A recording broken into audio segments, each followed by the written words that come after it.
It, oh, absolutely. But I think the highlight of the story, Joe, is you. Um, Yeah, I the had a little first interesting time. experience. Uh, yeah, yeah. Where we brought Joe to the other side to see some of his loved ones. And hey, Joe, why don't you tell them what happened to you? Yeah, so well, first I'll back up a little bit. I've been introduced to Richard Woo Woo Dude's girlfriend Julianne, and she's a very amazing channeler, and she's a psychic as well, but she does channeling. And I thought, I've never really had anyone channel for me. I don't think ever. I can't recall ever. So I'm like, yeah, sounds interesting. So she started channeling for me, and I listened to it for the first time. And the first one was like a little 10-minute quick channel that she recorded, and then emailed to me. It was like, here, here's the like introduction, I guess, channel. And I thought that was really interesting. And then got an actual channeling. It was like 30 minutes, and the next one was like 40 minutes. And I was just like, wow, this is kind of incredible. And some of the stuff they were telling me, and then we had like three entities come through one time. She goes, "Whoa, that really doesn't happen anymore." And then we had five the other day come through, and that really put a toll on her. I'm like feeling bad for doing these channels now. But one of the things the channel was telling me, Richard has to do this certain thing with you, this healing thing with you, and then after that, he's going to do this like guided meditation thing, and but you have to do that first, and you can't just jump into the other thing. You got to like do that first, and then you have to wait for the full moon and like all this stuff. So I'm like, all right, okay. So we did the first thing on Halloween, right after. Well, I guess it was Halloween, the 31st October, and then you needed some time, I guess, to kind of recover from that because I guess that's kind of taxing. And then we Yeah, scheduled the that was next that. one. Wasn't that actually a blue moon? Yeah, that Wasn't was that a like the, blue the moon? I thought the so. odd one. Yeah, it was like the not just a Yeah, full moon, it was like a yeah, blue full moon yeah, on Halloween, so it was kind of rare, which was kind of cool. yeah, yeah, And then yeah. we just did this That was next pretty good. thing, and it was interesting because he said to me, he goes, I'm gonna basically take you on a journey, like a guided meditation. I'm gonna take you somewhere. I'm like, oh, okay. But he's like, I want to first let's connect you with some of your loved ones. Who's is there anyone in particular that's passed on that you want to call in? I'm thinking, my uncle John. It's my mom's uncle, but whatever, however that makes sense to me, my great uncle or something. And I'm like, yeah, I'd like to see or speak with him again. He was such a really nice old man, and a lot of fond memories at his house, and from playing computer games on the Commodore 64, that he would go in these little swap meet things he would do with these people where they'd all share games with each other and copy each other's games, and he'd have like a whole case full of games every time we'd come over. So we'd go play these Commodore games, and we'd go out in the woods and shoot BB guns and go fishing in the back of his in his dock, and just a lot of good memories over there. So I'm like, yeah, I want to see if I can connect with my uncle John. So he guided me, Woo Woo Dude guided me to go back to like my childhood place where I grew up. I'm like, okay, that's this old apartment complex I remember. He's like, what does the interior look like? What does the couch look like? Do you remember the table? Anything? Just picture that stuff. What does it look like or whatever? And I'm like recalling, yeah, I know what it looks like. Yep. And then he's like, well, all right, we're gonna let's call your uncle John in. He goes, so go to the front door, or I think was that when you had me go to the front door and open it, and let him in, right? Yeah. No, what you did is you went into the room that separates between the living room and the hallway. Okay. Yeah. So we That's invite. actually that was actually a portal. Okay. Yeah. Yeah, and that's kind of where I went out, which I'll get to in a minute. But Yeah. so Yeah. and keep in mind, everybody, it's like 8 o'clock at night or something. I mean, I wasn't like ready to fall asleep. Like I'm not like, oh, I fell asleep and went into a dream. It wasn't like that. Like I was awake. I'm like, all right, let me go out to the man cave. It's just peace and quiet time. Me and him. And I'm like, should I video? No need to video conference. Nothing. I'm just gonna call you on the phone and put headphones on so that you can hear me, and that's it. I'm like, oh, okay. So I'm like getting comfortable, and it's funny because it reminds me of, which I've never done this, but I've heard of people who have done like where they have to recall certain, like an alien abduction. They recall and they go see like a hypnotist, and he's like, all right, just picture yourself. You're really feeling good in the chair. Like relax your shoulders, your arms. just get real comfortable. I'm like, oh, all right. And so I was like, okay, so let's call your Uncle John in, and what does he look like? What's he wearing? You know, ask him any questions you want to ask him. And when he says that to me, like I'm not asking out loud. I'm just in my mind. I'm asking my uncle some things. I asked him a few things. Does he wear my family and my kids and everything? And he's like, I felt like he said yes, and I'm like, okay. Are you doing okay over on the other side? Yep, fine, okay. And is that little old lady, that girlfriend of yours that you had at the end of your life? Is she there with you? Yep. Oh, okay. So I thought, okay, that's kind of cool. And so then he's like, all right, well, let's call somebody else in. And I'm like, oh, all right. So I call my grandma in, and she's passed fairly recently. And matter of fact, this year because COVID, hit and all that stuff, and I remember having to wear the mask over there and all that crap. But she passed not too long ago, and so I'm like, oh yeah, let me see my grandma. So he's like, just remember what's she wearing, keep in mind on what she's wearing and how she look and all that stuff.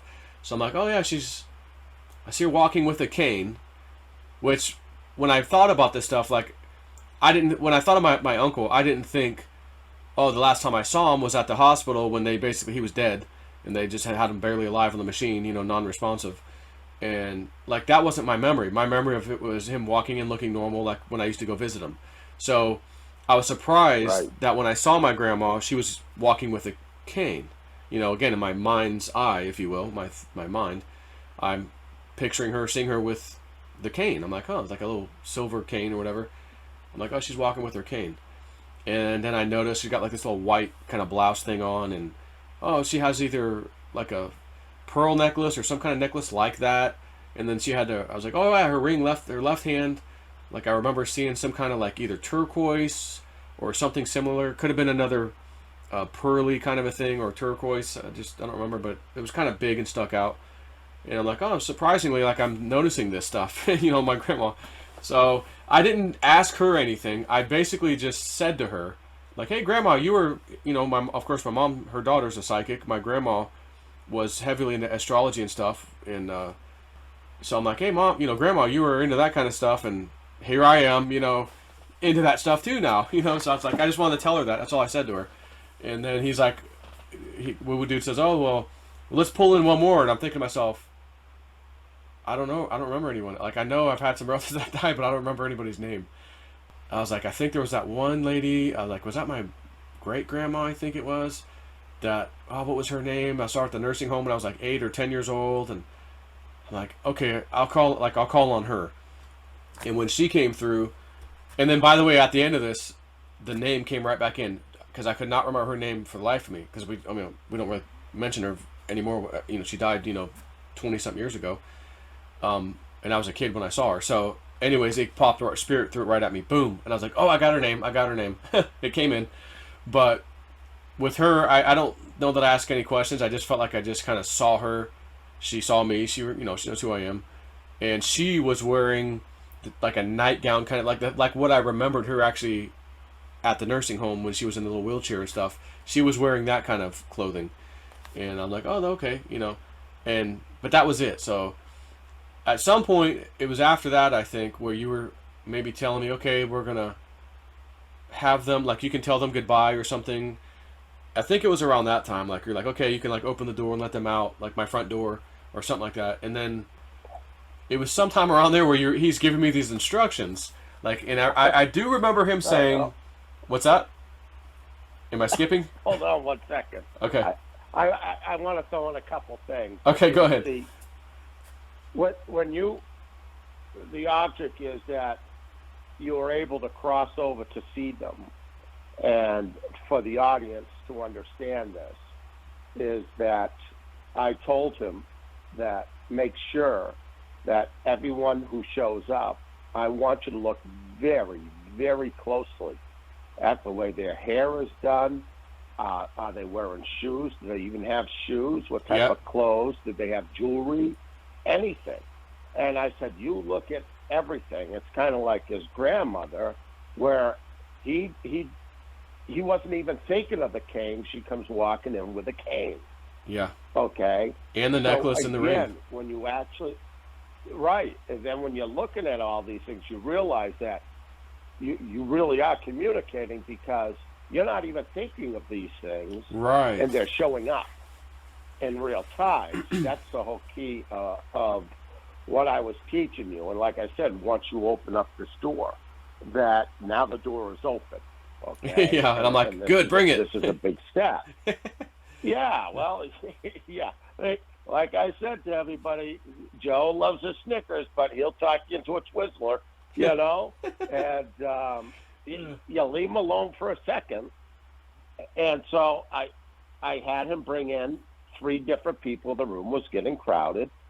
And then as he's saying goodbye, I wanted to bring him towards a portal, a doorway that he will be able to go in and out in the future. And because there's a lot of things to see.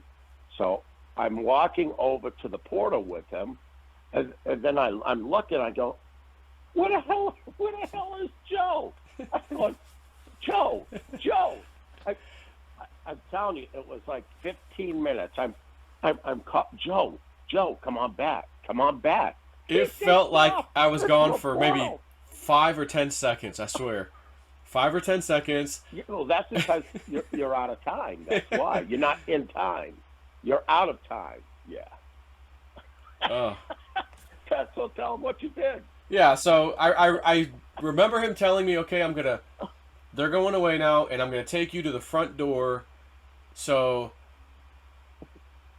you're going to open the door and tell me what you see. So at that point, I'm a little fuzzy because I thought, well, maybe when I came back, I think he said that, and that's when I remembered looking out. I'm like, well, it just looks like it normally looks. Like if I was standing there right now, I look left or right, it looks like it would look right now. But I started thinking, like, wait a minute, where the hell was I just at? Because I went, as he's talking and just like giving me these little instructions, okay, tell your loved ones goodbye, you can let them out the door, tell them, whatever. And next we're going to do this, All of a sudden, I hear nothing. Like, he's gone. So I know he's talking, but it's like going in one ear and out the other because I am no longer paying attention. And I didn't try to do this, by the way. It just happened. So all of a sudden, I'm out in like this beautiful outdoor environment, meadows. Like, I don't know anywhere in Florida that would even look like this, by the way. Just beautiful outdoors. And there's like, I want to say 5 deer walking by within, I wouldn't even have to throw a rock hard, barely, and I would hit them. Like, they're that close, maybe 20 feet away. And I see like they're all 5 like looking over to the right at me, turning their heads to the right as they kind of slowly walk by. Maybe some of them were even chewing on something, I don't remember, looking at me, and they're acknowledging me, I'm acknowledging them. We see each other. There was no fear in this at all. It was just they knew this guy's not here to harm us. We have nothing to worry about, and I felt the same way about those deer. And we were just like looking at each other like, oh, hey, fancy seeing you here. Who are you? You're like, oh, what are you doing here? It was kind of the same feeling. So I'm like just checking this out like, wow, this is kind of cool. Like, where am I at? Like, I like this place. It's very peaceful. And then all of a sudden I start to hear Richard's voice again giving me some instructions, and then I'm back. And then I go, oh, shit. Like, okay, I think I've only been gone for maybe 5 or 10 seconds. So the last few things he said to me, I have no effing idea what he said. But I'm just going to keep listening because he's still talking. So I'll just pretend like, yeah, I'm still here. Yeah, go keep. What's the next thing? And then he mentions, I think that's when I remember him saying, like, look out the door now and tell me what you see. So I'm like, oh, I got back just in time. Because if he said that and I was still out, he would have been like, hello, Joe, what are you doing? You're not paying attention. Little did I know, I'd already gone through the portal. He wanted me to go out the front door and look. He says, because that's basically your portal, where you can go to all kinds of other interesting places, off planet, on planet, other dimensions, all kinds of stuff. You can call people in, like your loved ones, other people, you can call them in, things like that. He goes, this is your spot on like the spirit realm that you can always go back to and do these things. So you won't need me at some point. You just go anytime once you figure this out and get it, you get used to this, you just go and do it whenever you feel like doing it. So I'm like, okay, well, all right, I don't really see anything in particular. I'm looking out the door, the windows to the left of the first bedroom, and then like outside. So I'm like, I thought, well, damn it, maybe I'm supposed to see something here, and I'm just not at that level yet.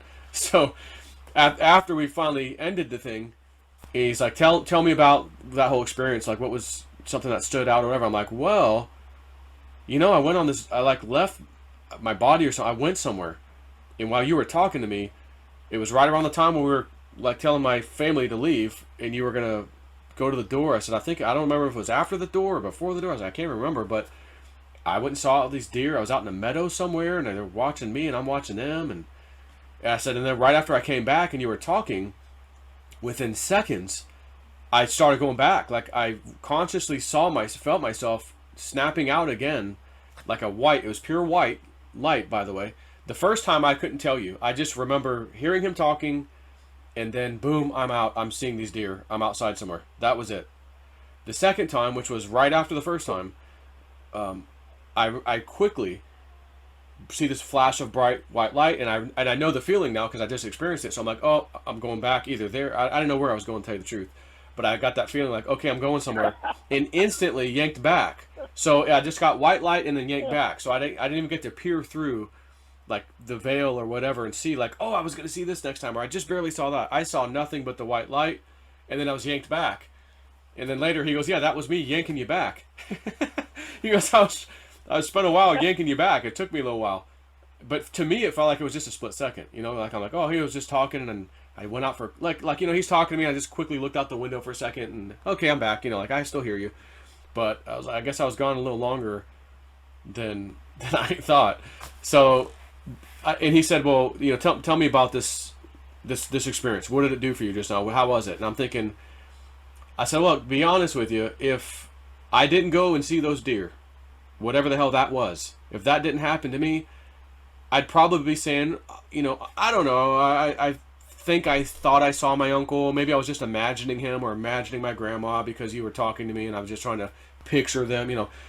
Maybe that's all it was for me. I'm still jabroni level, and if there was something supposed to happen, maybe we need to practice and do it again. But that's not the case.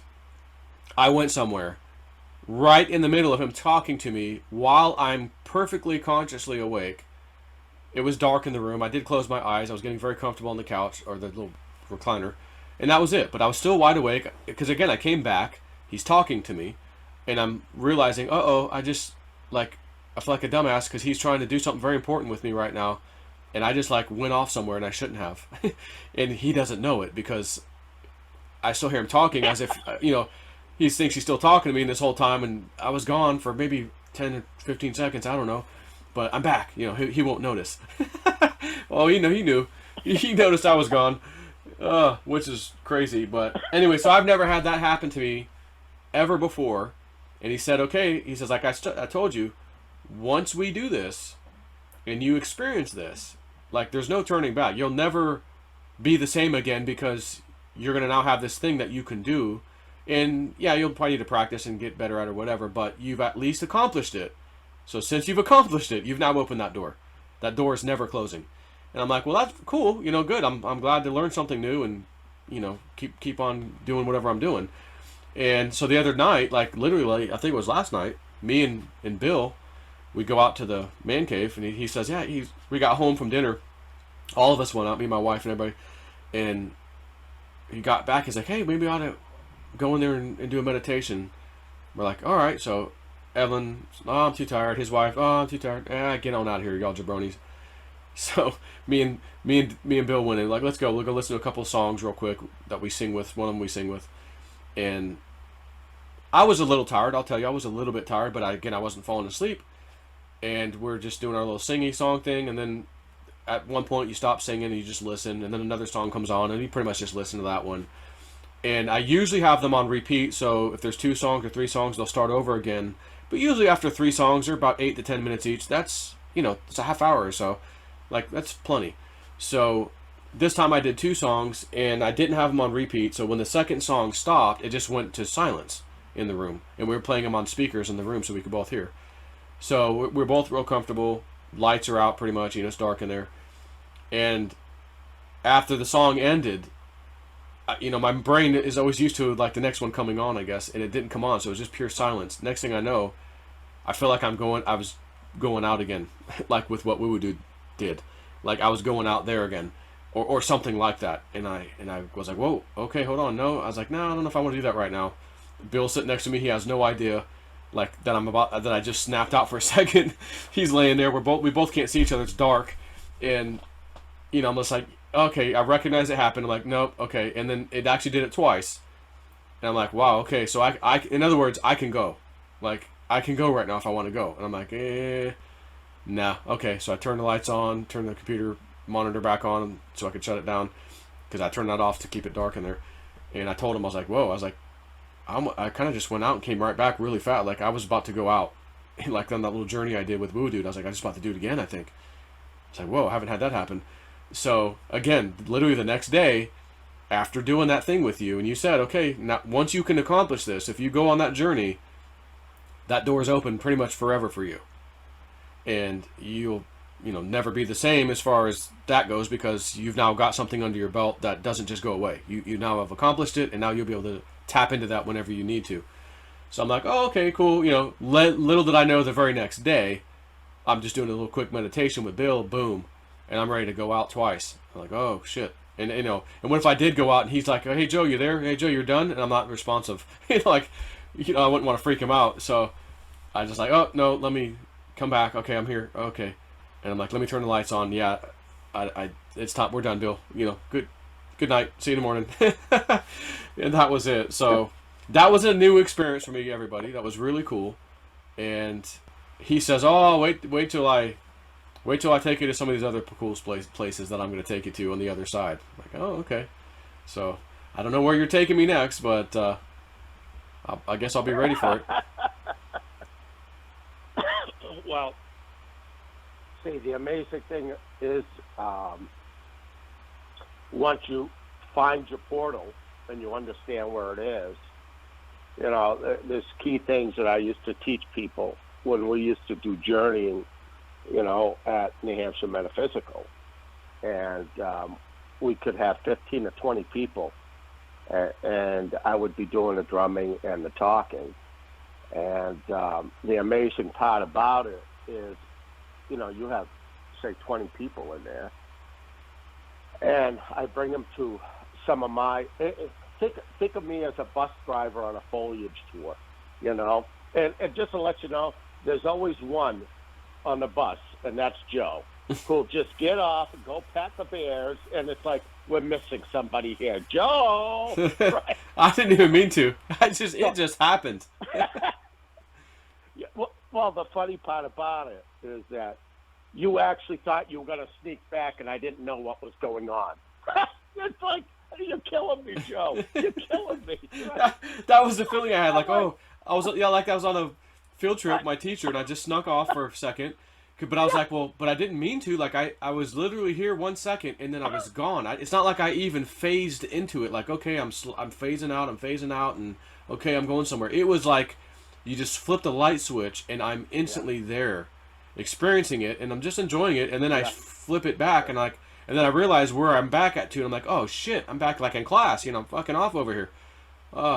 Whoops. Maybe the teacher didn't notice I was gone. That was like the feeling I had. Maybe he won't know I was gone. Yeah, right. One of the important things is when you open up these doors, always be alert to what you're wearing, okay, the shoes or whatever you have. And the object is, you were kind of like an emergency. I had to yank your ass back, okay? But normally, okay, before you come back, I say, well, you're going to come back now. What are you wearing? What's on your feet? And make sure, and you bring back in a very gentle manner, all right, versus being yanked and yanked back into your body, But we honestly, we would have 20 people, and they were mind-boggled because it's kind of like you going, did I make that up? Why did she walk in with a cane? Where did I come up with that? Where did I come up with the jewelry? Yeah. Well, you didn't. They were wearing it. Okay. And the key to these things is you could do this as a group, okay, if you do it right, and they meet each other on the other side. People would come back, after journeying and go, I saw such and such. They were up by the hill on the tree, or down by the lake. And yeah, I know I was there. We were talking to the same people. And it's like, holy shit, how is that even possible? And it's amazing where we would do stuff like this, and I bring them back, and I remember this one lady.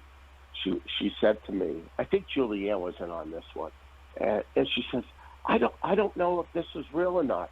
And I said to her, well, a spirit gave you a sign right now. Would you believe it? She says, yeah. A light turned on in the ceiling and pointed at her. She says, holy shit! It was a spotlight. It's like, you can't make this stuff up, right? I said, the key is when you really look around and pay attention, because things will enter in that you're not even nearly thinking about, all right? So now you start really realizing, wow, I can have conversations and so on.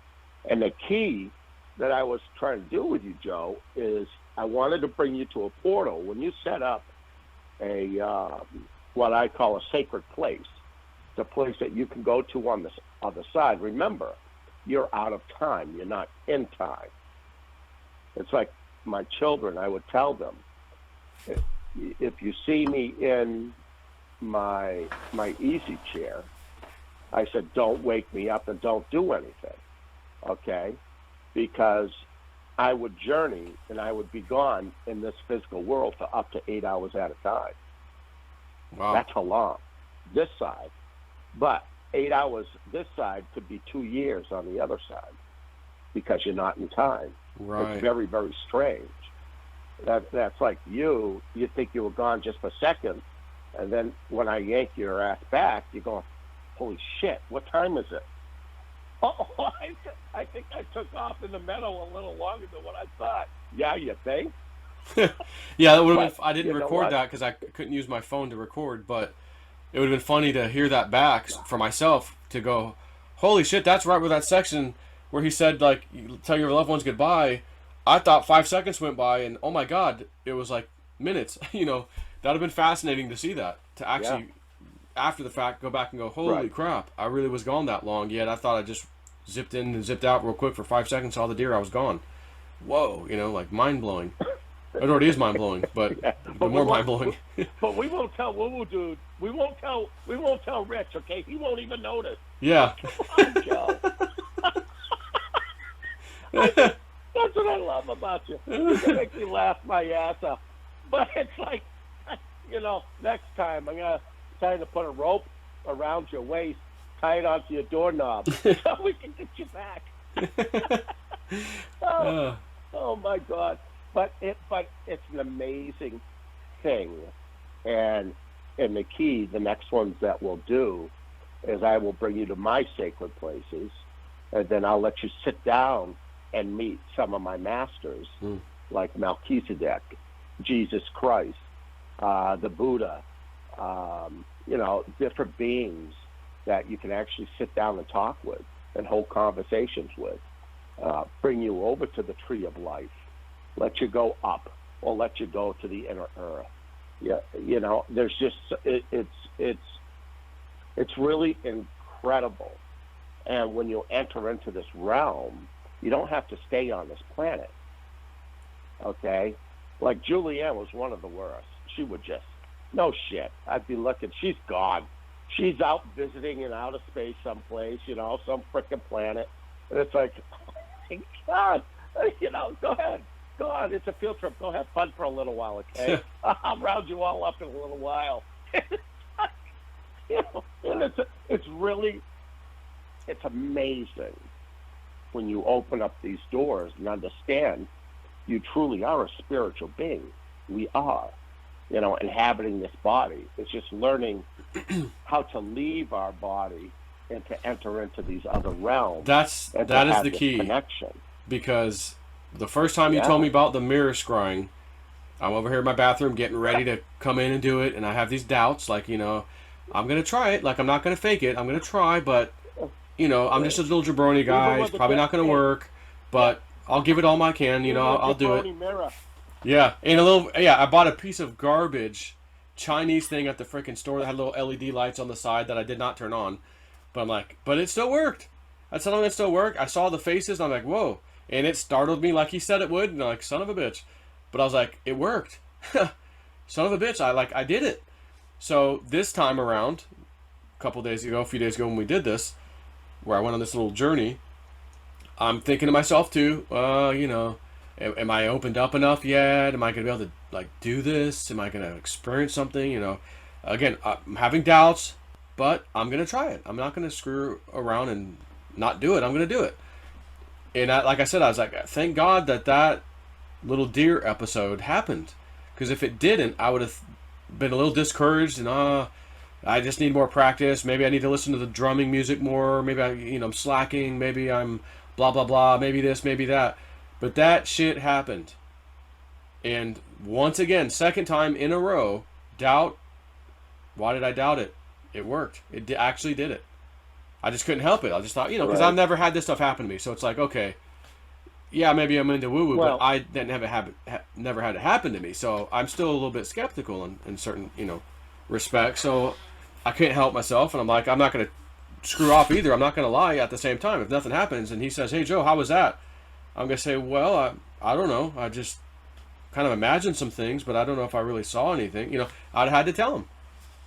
But I went on a damn journey. And then the next day I'm meditating. I was about to go out again twice. I was like, oh, shoot. Okay. So something's happening that is tangible to me. But I mention this to everybody in case you ever have an opportunity, because I think in the future, when maybe things come back to some kind of normal, we can travel again, all that. Believe me, I want to have some kind of big session thing with Richard and Julianne and all them, and like, hey, maybe if Penny Kelly's farm is back open or something, we'll all go over there. Who knows where? Somewhere. And do this kind of stuff. But if there's anyone out there that tries this, ultimately, and you're like, yeah, nothing happened. Like, I'm that person. I'm that guy, or I'm that girl. It didn't happen. I'll tell you personally, don't be discouraged, because it just means you're not at a level of, I guess, awakening or whatever you want to call it, spiritually or whatever, to where that's going to happen to you. And I say yet, but like anything, you got to practice. You have to do stuff. He didn't just tell me, hey, listen to this drumming music one time and that's it. Look in the mirror one time, that's it. Like, do this every night, do it for 7 days, then do this, change the song, do this 7 days, okay, let me do that, okay, now do this, all right, now we're going to do that, like, and I'm just, okay, let's do it. And it didn't just all happen at once, you know what I mean? I've been doing this for months now with him, different things. And still expecting that it may not work. I've never done that before, so I can actually be wide awake and leave my body and go somewhere. No way. But I'm going to try. Boom, happened. Right as he's talking to me. Like, I felt like I was being hypnotized. Like a hypnotist speaks to you. Like, that's what I was saying earlier. Like the hypnotist speaks to you.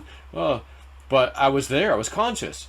And then I was just gone, and I came back, and then I was conscious again. Like, oh, shit, I just went and screwed off for a minute. But I realized I didn't do that on purpose. I didn't know where I was going. I didn't even try to go. I just went. I was just there. And then I was back. I was like, what the hell was that?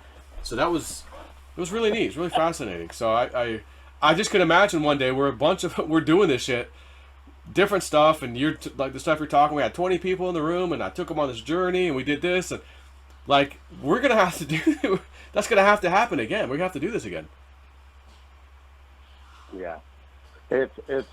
We used to do some incredible journeys, and it's really hard to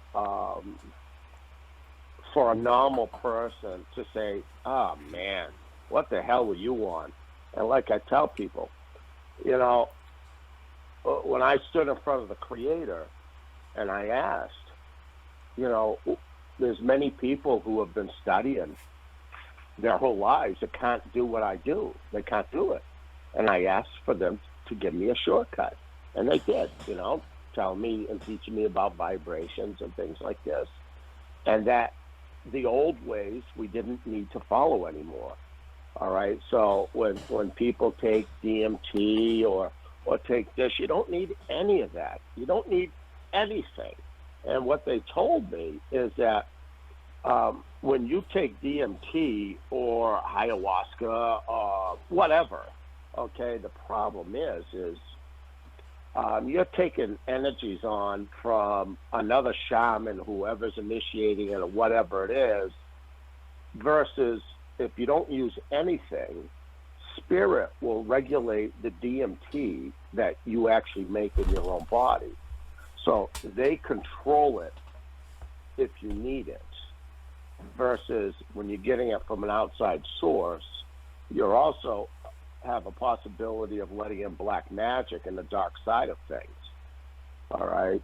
So this is why I tell people, many ask me, geez, I'm going to do psilocybin mess. I said, you don't need anything, nothing, zero. And it's the best way to do it, because then you have total control to an extent of where you're going when you're going in there. And that takes a while to control all that. It's like I remember the old, what was the old show? This definitely before your time, where you can win something, but at the end you could trade it in for what's behind door number 1, or door number 2, or door number 3. Well, that's what you are, Joe.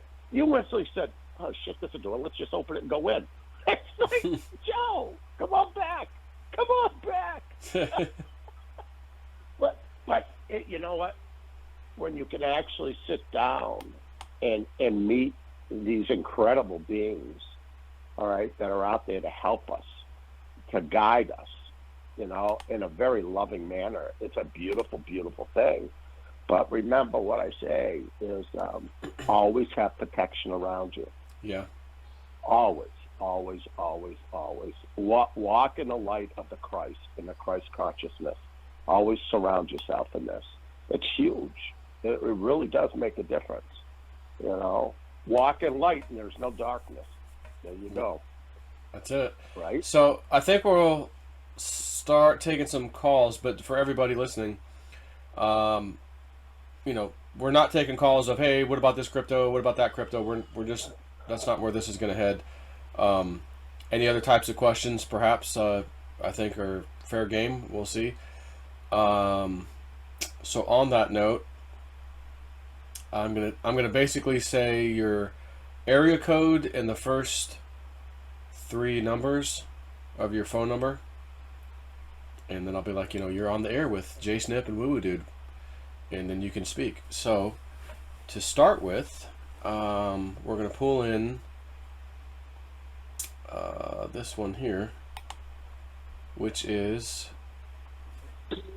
area code 410608. You are live.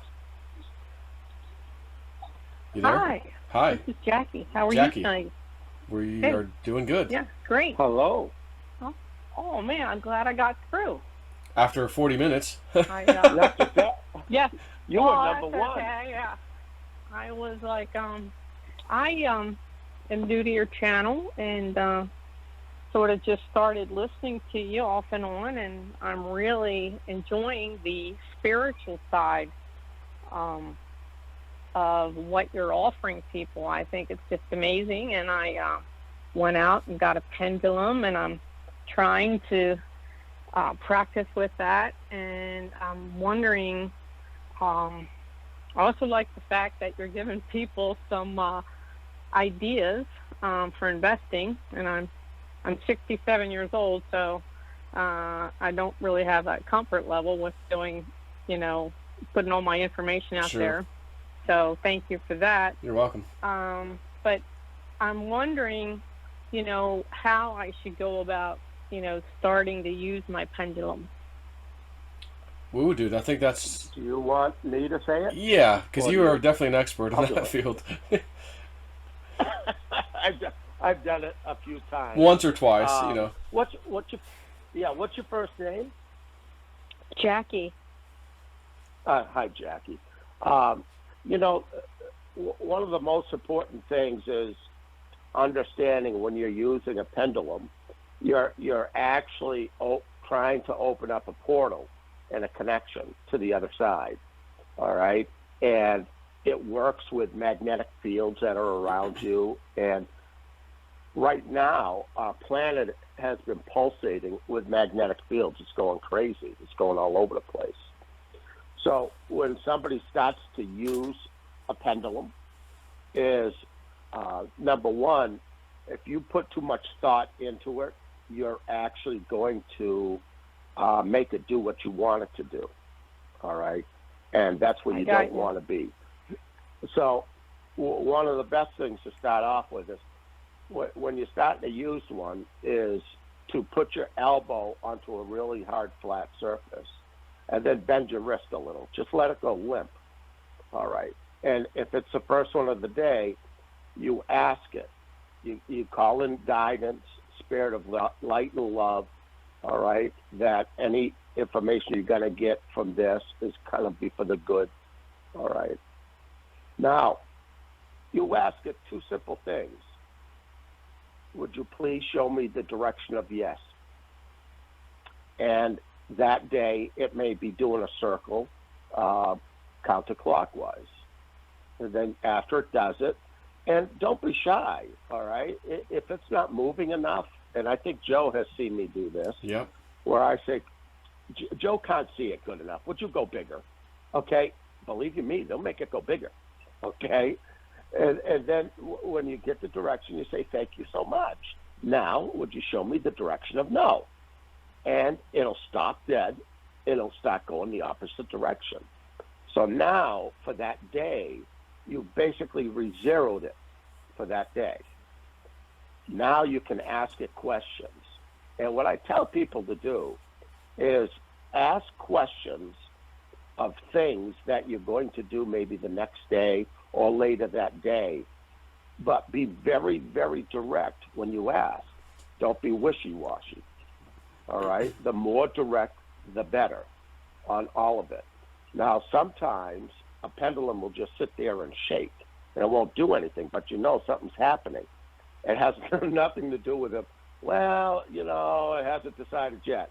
Well, the reason being is because there's a timeline that something else has to happen.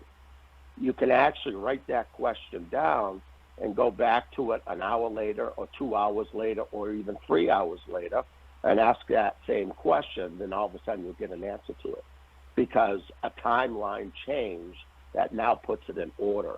Can you understand that? Oh, yes, exactly. Okay. One other thing with that, do Yeah. you have to ask it yes and no every day, or what yes is today is going to be yes tomorrow? No. You have to ask it every day because magnetic fields, that it could actually turn the opposite way the next day.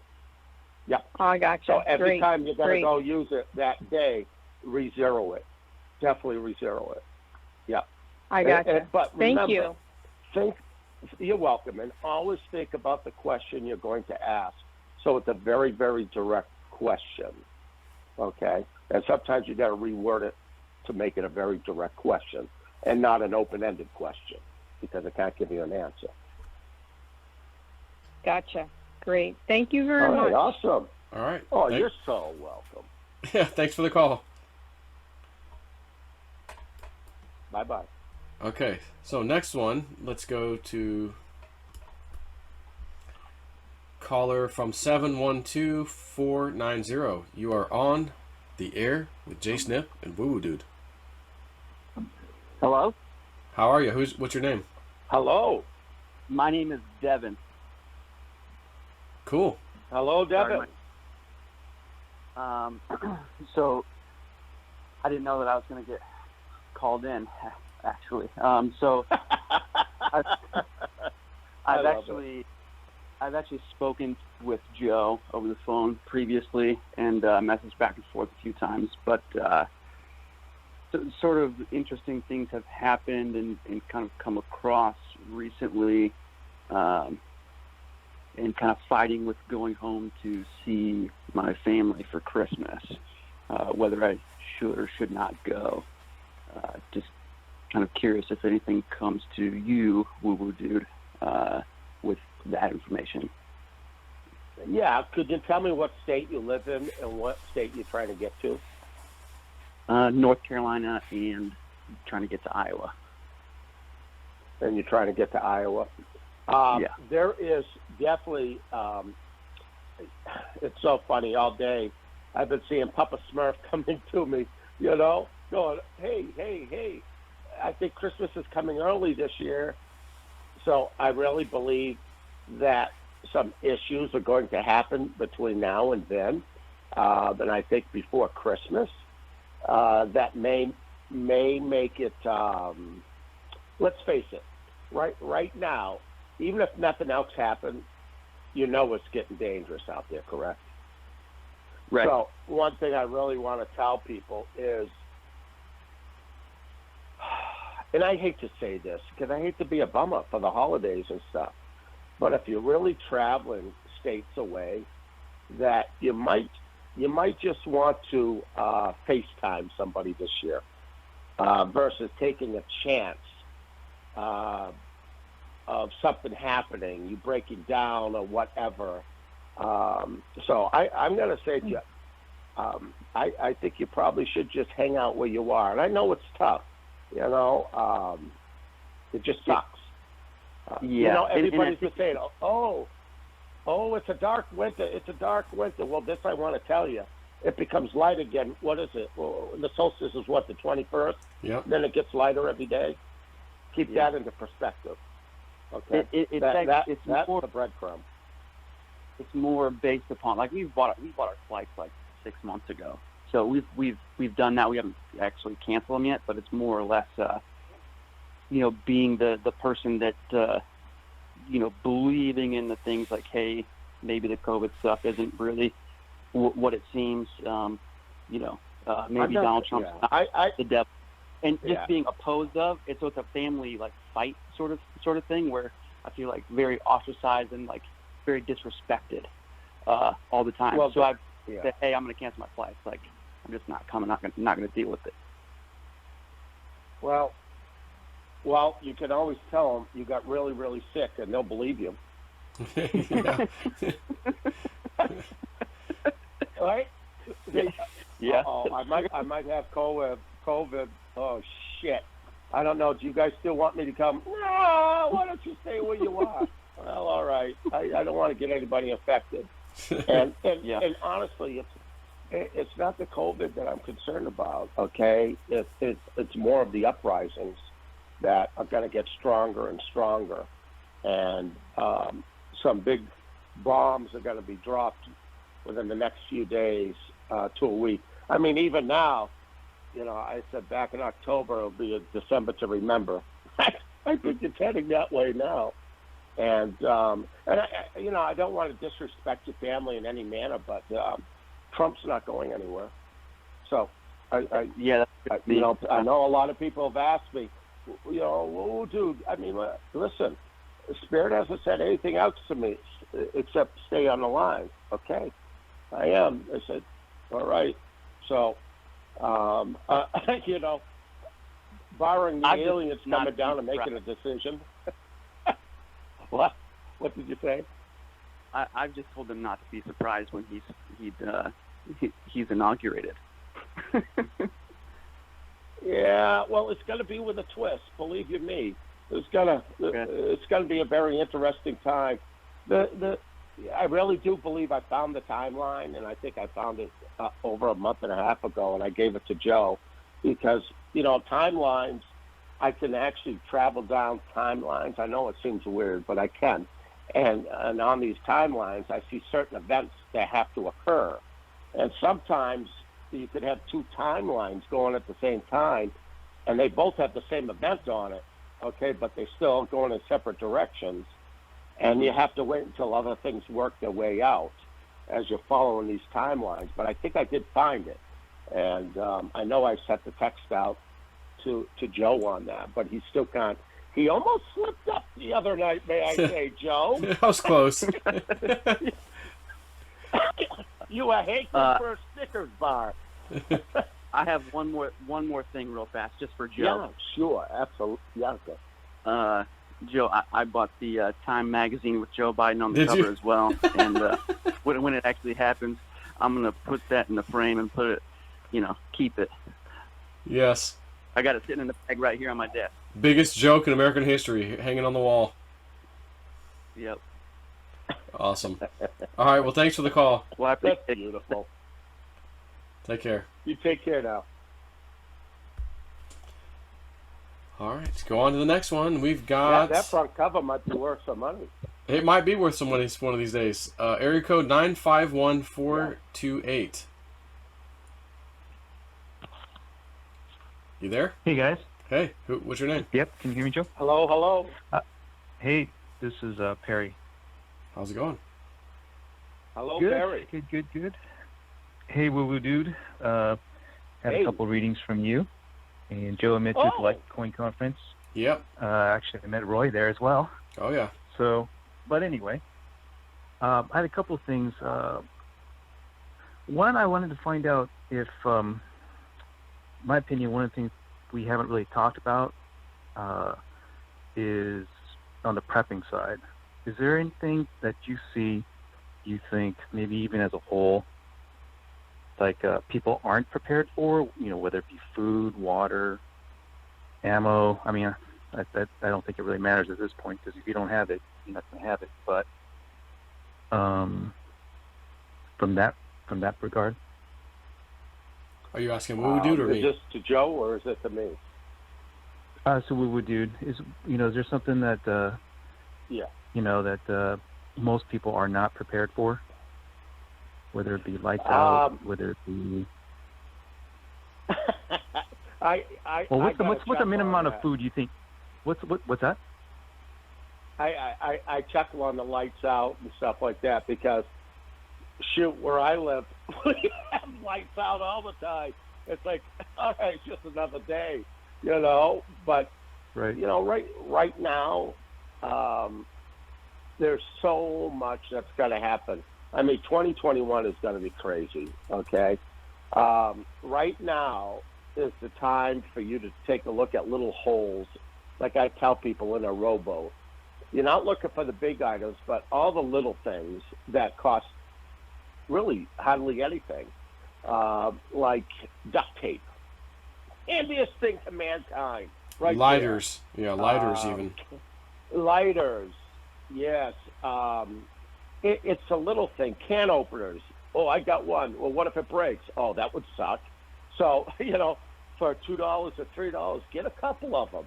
This is a time that I tell people, and really, you got to do this quick, okay? I'm serious. You got to do this quick.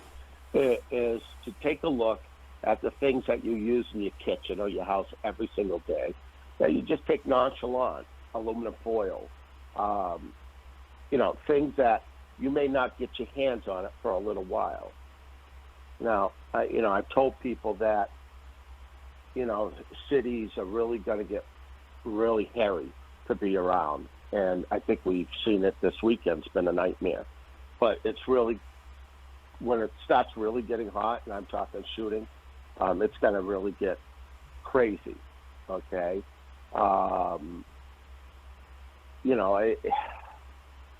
All the special forces that are here now, okay, are I see them being deployed throughout the cities, okay? And believe you me, they know who everybody is, okay? The technologies that they have, they know where everybody is, who they are, and how to get them. These are people you don't want to mess with. So this is going to go down. And the key is have enough stores that you can get through these things. I How tell long would that people be? that, Okay. well, the thing is, see, even after this, we're going to run into a lot of other things. We're going through a worldwide phenomenon. This is not just America. This is for the whole super nuts. This is it.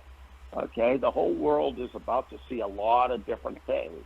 But it's not the end all. All right? The object is to adapt to this. Don't stand out. Adapt to it and adjust to it. Small adjustments, not big. So you're All saying right? don't And buy learn how to flow. don't buy an RV that has the Constitution, Donald Trump's face on it. Oh my God, Joe, oh, that thing goes deep. Joe calls me, ooh, dude, yeah. Now this is before the shit hits the fan. He says, I could get this RV and it's got this big eagle, this flag, and I'm gonna go get it. It's out. Listen to this, before anything occurs. I think it was like 2 weeks before the shit hit the fan, or a week. Yeah. Right? I go, well, where is it? He goes, Washington State. I go, nah, I don't think you should go there. He says, really? Where are you going to bring it to? Montana. I go, no. They're telling me, no, you need to back away from it. And then the shit hits the fan. I said, Joe, you're killing me. He said, that wouldn't have been good. Sitting at the bottom of Rushmore. The RV. Oh, my God, Joe. Yeah, the protesters would have had a heyday with that. Taking it out of Washington. Yeah, Washington State, right when it gets taken over. That would have been the worst timing, Joe, in the world. Yeah. But it is what it is. But listen, you know what? You'll never, ever have enough of everything. But this is the key. You're dealing with communities, and this is why I tell people, don't just take off and say, well, I'm going to go here halfway across the country because I feel it's going to be safer. The problem is now you don't know your way around. Okay, you're familiar. All right, you want to work with people back and forth that you know, and that's why I say like sandwich bags. What are they? You get 250 of them for like $2 or $3. But think about how important sandwich bags are. If you're going to trade with somebody, all right, a sandwich bag full of rice, and maybe they have something else. So it's these little things. Try to think of the worst case scenario. What are the handy things to have? All right. Yeah, obviously you have your food and water and things, but again, how do you adapt, and what are you going to need to make these adaptations? And again, depending on where you live too. If you're in an inner city, you better understand. Okay, it's going to get dangerous. And I mean very, very quickly, all right? And so you don't want to go heading out into the middle of the street or where the crap is coming down. You just don't, all right? And then what I tell people is just, listen, if it lands up on your doorstep, then you have no choice, correct? Yeah. Right? Okay. But the object is not to bring it back to your doorstep. But if it happens, then be prepared. And already, what do you say about trading? Know your trade? Yeah, plan your trade and trade your plan. When you're going in and when you're getting out. So, again, that's the same thing. If that happens, have you already made a decision how you would react and what you would do? All right? And this is a mental thing. Okay? I mean, it really is. And you just got to be strong. But I'm going to tell you something. And I'm going to drop the breadcrumb one more time to everybody. Okay? December 21st, the very next day, it gets lighter every day, correct? Yep. So we're leaving the darkness going into light. Okay? So remember that. It's a really big and significant thing. All right? And have faith. I know everything everybody's seeing out there. I get it. You're going, how in the hell is he going to get out of this? And I said it on a live stream 2 months ago. I said, you know what the best thing about miracles, when the hand of God, okay, and the things that are right are out there, is when you're in your deepest fear and there's no way out, and then all of a sudden somebody lights a candle for you, and you go, I can't even believe this worked. It gives you a lot more faith. All right? Keep the faith. Keep the faith. And don't rub it into your relatives, okay? I know you want to, because Spirit's telling me right now. They're going, oh, does he want to call them up and give them some shit? Right? Are you thinking that? No. Yeah, you're not in denial. I am worried about them coming over. All right. We do joke about they'll that. Be looking, but yeah. Well, it's one of these things that don't put them down in the respect that they watch the news all the time, and it's no different than somebody being kidnapped by somebody, and then all of a sudden they think the kidnappers are their family. All right? And these people have had this happening to them for years and years and years and years. but you've been touched by spirit, and so your eyes are open. Like I said, not everybody's eyes can see what's in front of them. So don't get pissed off, and it's not your job to convince them of anything.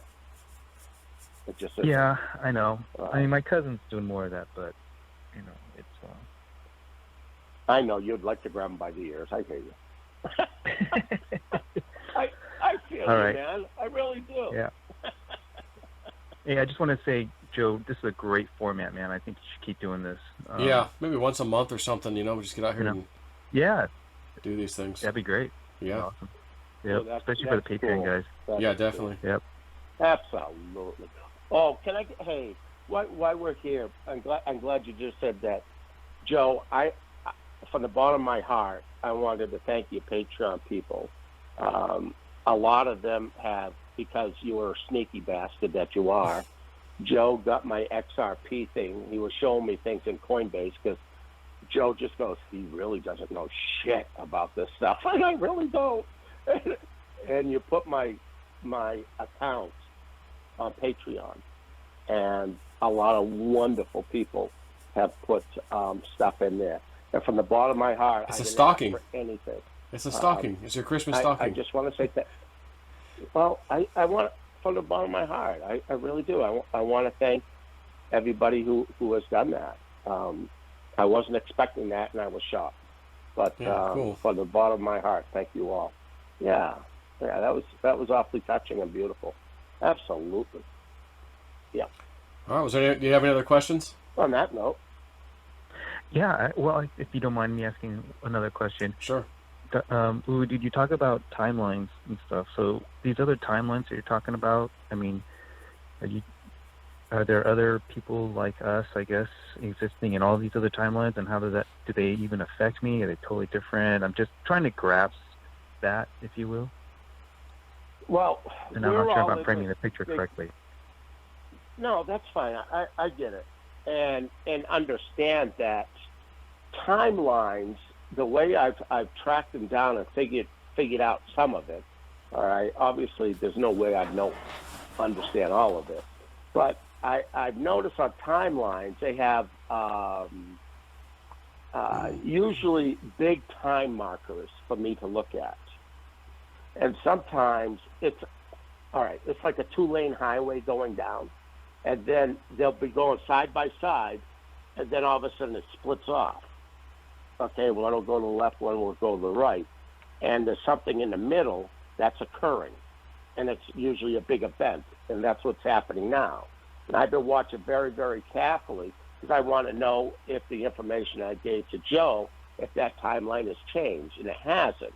I've been watching this other timeline, okay, swirling around it, and the other timeline would be Joe Biden getting in, all right, and it's swirling around it.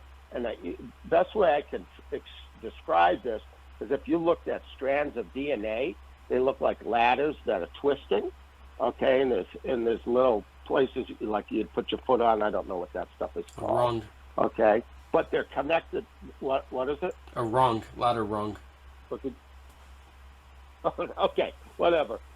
But they're connected together, okay, and I keep watching it spiral around. And I thought, oh man, what just happened, with Superior Court? And I'm going, nope, that still hasn't connected. I said, Joe, right. We're still on the same timeline. So have faith. Great Nothing analogy. has changed. Right. Great analogy. Okay. So, but Using that same analogy, there's a Joe Biden that wins, there's a Trump that wins, but they're in two different timelines, two different people. Is there also a me in every single one of those timelines? And how do those affect? How do those other me's, if there are, do they affect me? Or don't? No. In other or they're words, not there. The timeline. Okay, I'm not looking at individual roads. I'm looking at highways. Okay, right. Highways are what affect all of us. But you have your own little journey of life that you're going on, and I'll call that a side road. Okay. So you still have this big timeline that's happening, okay, like it's cutting through the middle of the state, and you live in that state, well, you live on one of these branches of these roads, you're going in different directions within these timelines. So even though these timelines are happening, you're still doing your thing. You know, and honestly, it gets really, really strange because the way they explain to me this, and again, you know, I wish I was a scientist. Well, even if I was, I probably wouldn't understand it. Is they showed me a layered cake, and they told me that dimension upon dimension is like a layer cake, but they all take up the same space in the same time. How the hell is that? How do you wrap your nut around that one? Yeah. It's like I just go, okay, just give me the frickin' chocolate cake and let me have some of it. You know, they try to put it in perspectives that I could semi-understand. You know, if they were talking to Cliff High, then they would probably bring him over the deep end and say, oh, yeah, you know. He'd go, oh, yeah, okay, I get that shit. But, you know, but I think when I give you that analogy, you can get somewhat of an understanding. So, you know, all these things are all happening at the same time in the same place, but yet none of them are touching each other. Weird. Wow. That's woo-woo shit right there. Yep. Absolutely. Thanks a lot, guys. All right, thanks for the call. Oh, take care. Thank you. All right, moving on to the next one. Area code 806-420. You're on. Hey, how are you guys? First Good. time caller, long time listener. What's your name? All right. John Mack. John Mack. Now, just a couple things, personal things. I got some changes coming up. I'm looking at moving to Eastern Europe. I'm wondering if their woo dudes got anything, a good idea, bad idea. Also, bad idea. Okay. Another one. Had a previous, what I believe to be a abduction experience. Military or alien? Both. Okay. All right. Also, another thing that I've noticed is. Sorry, go ahead. Hey, can I say? Listen, I would say 99.9% of all human beings have already been abducted. Okay, you just don't know it. And the other thing that I want to tell you, if you don't have full memory, if you happen to see, if you see a lot of UFOs and you have a habit of spotting them, that means they already took you and they're allowing you to see them. All right, just to put a little memory back in your head. All right. Yeah, no, never seen them. Never seen them. Just had a weird experience that I couldn't explain. And what happened? Well, I was a truck driver. I was parked at a rest stop, middle of the night. I didn't know it was the middle of the night. I woke up and I'm like, oh, it's a super bright morning because I have my shade cloth pulled. It's a super bright morning. And I was sitting up wide awake. I don't remember falling back to sleep, which is unusual. Anyways, when I got up in the morning, it was before the light was up. So it wasn't daytime when I saw that bright light. But then I noticed that I had a spot of blood on my pillow about the size of the quarter. And I couldn't pinpoint where it was from. It was only later on in the day when I went to a flat J that I saw that I had a little incision on my ear. And I had a bump there now that I didn't have before. And the other thing that was weird was that with the amount of blood that was there and the little incision that I could barely find, it was completely gone within one day. So the amount of blood that was there, the incision, and the fact that it was a bump, it was just very, very strange. I don't know if I'm just making things up from nothing, but the fact that it was super bright out. Yeah. Well, again, why would you make that up? That's the first rule. Why would you do that? Right? Yeah. And when you have missing time, again, I call them breadcrumbs from the other side. That you'll get little memories that don't make sense. And believe you me, a lot of the beings that are here take us in and out of time.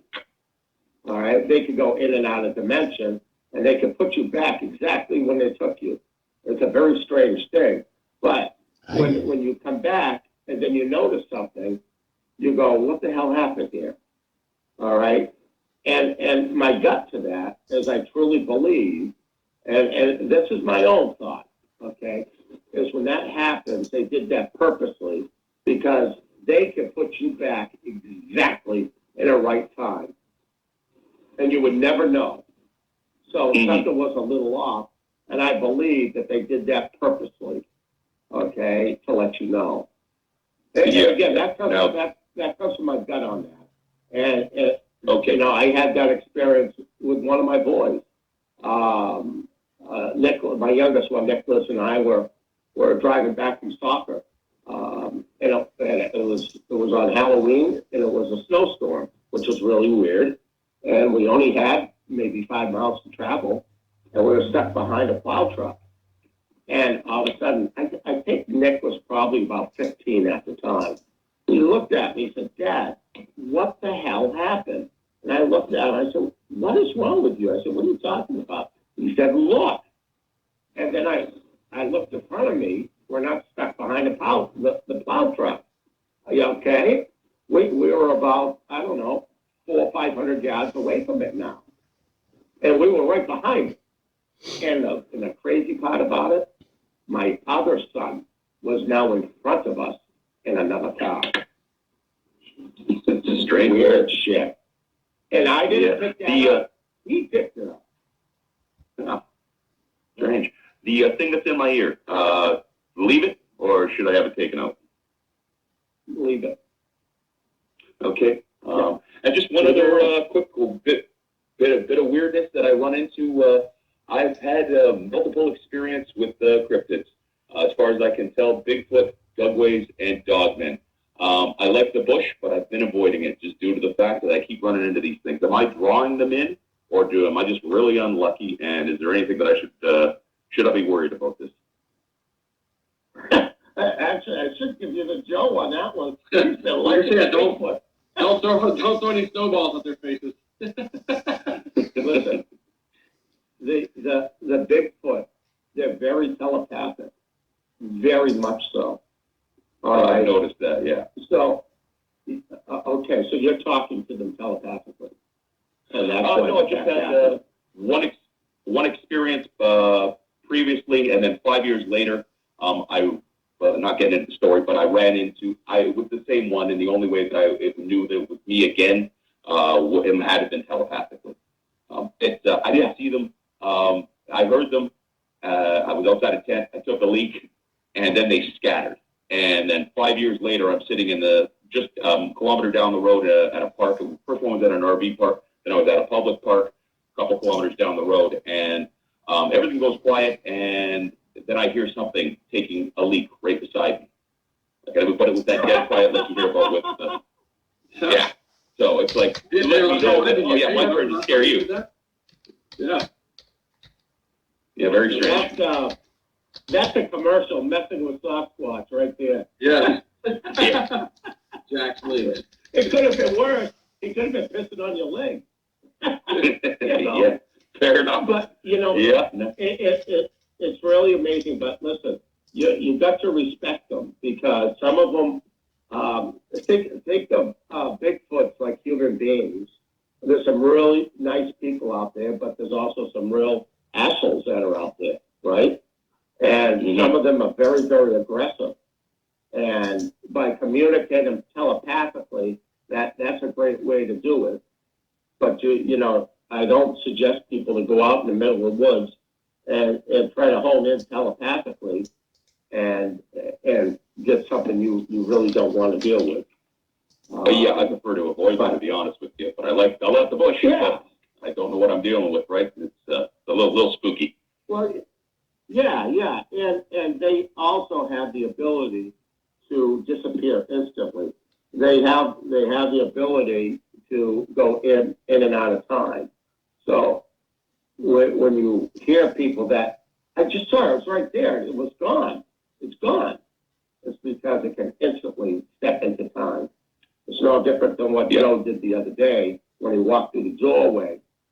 okay, and he was in another world again, okay. He thinks that only a second went by where here I am trying to get him back for 15 minutes. You know, it's an amazing thing. But you got to respect them. They're here, they're real, and there's a lot of different varieties of them. So, yeah, you know, but that's a cool story. Okay. That's awesome. Yeah, well, thanks for calling. Appreciate the help. Yeah, okay. Thank you guys. Have yourselves a good evening. Okay. Take care. Thanks. Okay. That was 360. Joe. That was great advice. Yeah. That was great advice, Joe. Yeah, don't throw snowballs. Yeah, they'll come back and throw it at your face next time. 360-402. You're on. If you're there. Hello? Hello? Yep. Who's calling? Or who's on the other line? Hey there, this is Rob. Hey Joe, I've been, think I found you in about summer of 17, and I've been from the Cliff High and the Three Amigos, been watching you ever since all that started. So I really Cool. appreciate what you do, and woo woo. You know, you're a nice addition to the Joe's channel, and I appreciate it. So like the others, I didn't know I was going to be chosen. So I think the biggest question or no, so I guess I'll just give you a little bit of background and then my question. Yeah. So I'm 52 and I live in, we have a wonderful Governor Inslee in my hometown here, which I'm very concerned about. So I guess the first question is my family lives here. Most of us lean right in the conversation, but live in a very blue. We live in Olympia, which is the state capital. And so I guess I've been taking a couple trips to Idaho and Montana and looking for a safe place to live. And I just, my gut says I have a year or two to do that. And I guess I just want to check in if that's on a timeline or if there's any big emergencies. I don't feel like there's, you know, we all stay kind of low key and safe. And what do you see in that, I guess? Well, you know, it's surprising because what I'm getting right now is that they're saying to me, your state is not as blue as what you think it is. Okay, it's a lot more red. And what they're telling me is that people are afraid to come out and say anything. All right? And the people that have voted for Donald Trump, that you have a ton of them that are there. I mean, a lot. And they're afraid. They're afraid. And I think when shit hits the pan, I think we're all going to realize that the blue ones are very, very far and few in comparison. I think you're probably dealing with 80% red and 20% blue at the most. I think it's that high. I think you'd be very, very shocked. And then sometimes you think you live in a blue state and these people get elected. You go, well, you know, is there something I'm missing here? Yeah, you're missing controlling the balance.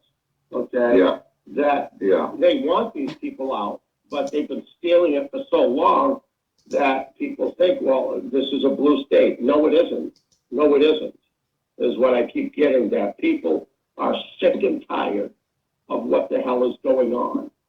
Okay? And it is what it is. And you're going to run into some rough times. Okay? But we all are. Okay, we all Can you ask the guides if Culp won over Inslee? That what? Culp, the Republican who was running for governor. A lot of people say that he should have won.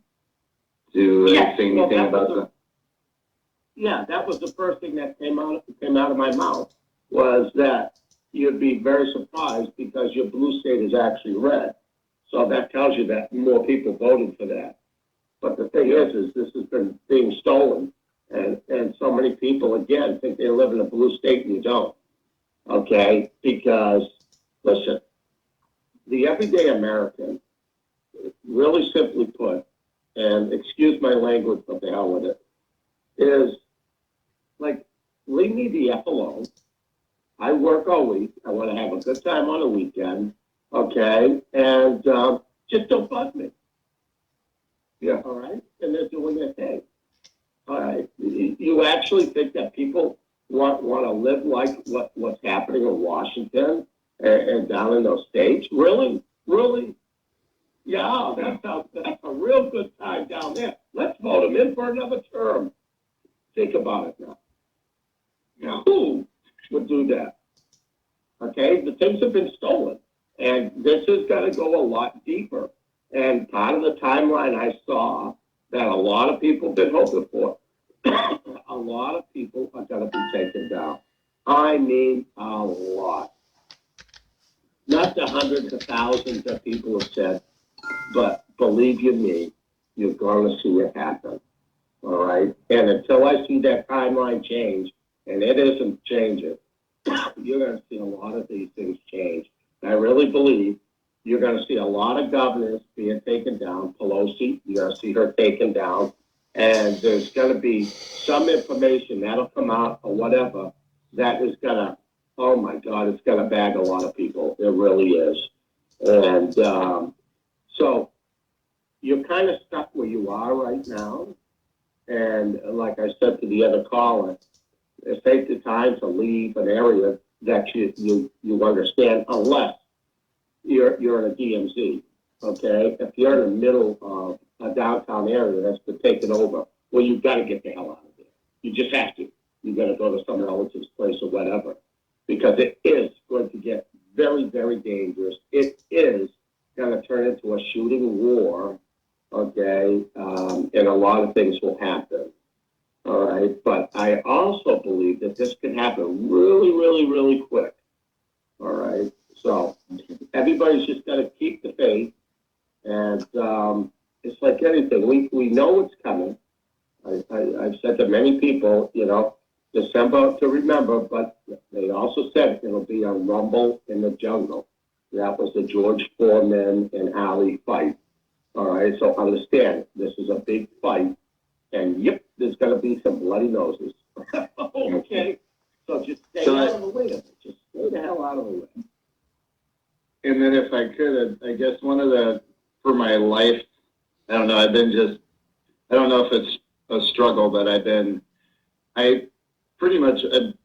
fairly aware my entire life. I've just my gut has been telling me, like, when I remember when I was 5 years old, my Catholic and Christian grandparents were trying to tell me about religion, and I had been told that I told them that's just a big story, don't believe it. And people stopped telling me about, talking to me about religion, and I just, you said Christ consciousness, and I just always believe that we're just all have Christ consciousness. And for me, it's just seen a lot of people being stuck in the area of religion and what they grew up believing, or the recycled, you know, not to put anybody down that does believe in the Bible and Jesus Christ, but being through the spiritual lessons of my life and just out-of-body experiences, and just knowing that we all create our own reality. And I've just kind of struggled and just shut my mouth about where people say, no, you know, that's Jesus, or that's, you know, that's God, like a gray-haired person in the sky, rather than a consciousness that we're all tapped into. How, like, in my opinion, I think someday, like, the Great Awakening would be to include, not only uncover all the corruption going on in the world on both sides of the politics, but in my opinion, and again, not to offend anybody, but it's the biggest the biggest farce is the sale of the religion 2,000 years ago. And it's just, to me, it just seems to dumb down the people that I know that are just, they're not willing to be responsible for their own life. They're just trying to live through. So I don't know if I said too much, but can the guides or you talk a little bit about religion and how it's impacted our planet? Yeah, sure. Religion, to me, is a control mechanism. All right? God is real. The Creator is real. I stood in front of the Creator. It's not a male. It's not a female. When I stood in front of the Creator, it was all light. It was all energy and all light. It was all encompassing. It wasn't male. Wasn't female. But the understanding that I got is that the Creator lives through us symbiotically as we live through the Creator. There's nothing that you can say, do, or think that the Creator doesn't feel and understand. We're always tethered, all right? So the Creator is real. And when you think of, when you're talking about Jesus Christ, I'll tell you that, you can take what you want out of it, but the Christ is real, okay? Many times when I cross over, it's a very strange thing. There's three beings that are always there waiting for me every single time. And the first one that stands to the left is Melchizedek. The next one is always Jesus Christ, the Christ. And the third one is Buddha, which I have no idea why, but he's always there. And he's not a big fat man, okay? He's not like me, okay? This guy's just a tiny little guy. But I understand the wisdoms. Would you say Jesus Christ is Yeshua the Joseph? Yeshua? I want to go even a little deeper than that, okay? Because of these guys being together, and I spent a lot of time on the other side with Melchizedek. I didn't even know his name. I couldn't pronounce it. I said, "Can I call you Mel?" And he laughed at me. He said, "Sure, you can call me Mel." And then I sat down with Melchizedek. And if you go way back in the Bible and they talk about Melchizedek, they'll even say he was not born of human. All right. I think, and again, they didn't come out and tell me this, okay, I believe that Melchizedek and the Christ are all connected together. And I really do. And I really believe that the Christ was sent back here. Now understand, everybody thinks of the human end of it. All right? Think of it as a spiritual end. We are bags of meat, the human species. What makes it work is the spirit that enters into it and the soul that comes with it. All right? And when you think of the spirit of the Christ and the Christ consciousness was definitely within this man, and the job was to come back and show us the pathway. Now, it's almost like we've been caught in this trap where we have to keep coming back, because we can never reach that perfect ability to then go up to our next level of who we are supposed to be. It's almost like a trap, all right? Yeah. And it's because we don't know how to forgive ourselves. And so Creator says, no problem. I understand the Christ. And if you don't know how to forgive yourself, give it to Christ so you can come on our way. Can you understand that? And a lot of this stuff, when you go back to the wars, the Christian wars and stuff, listen, Christ represented love. All right? Love, compassion, and forgiveness is the whole key there.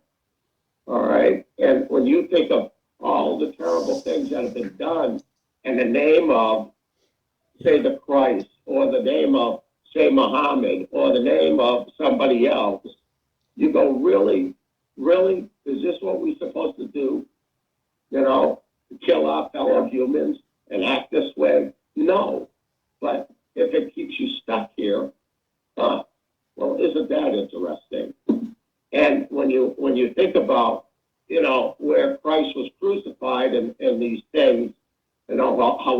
happened? Well, who latched onto that? The Romans, to control the people. And then what came after the Romans? The Roman Catholic Church? Come on.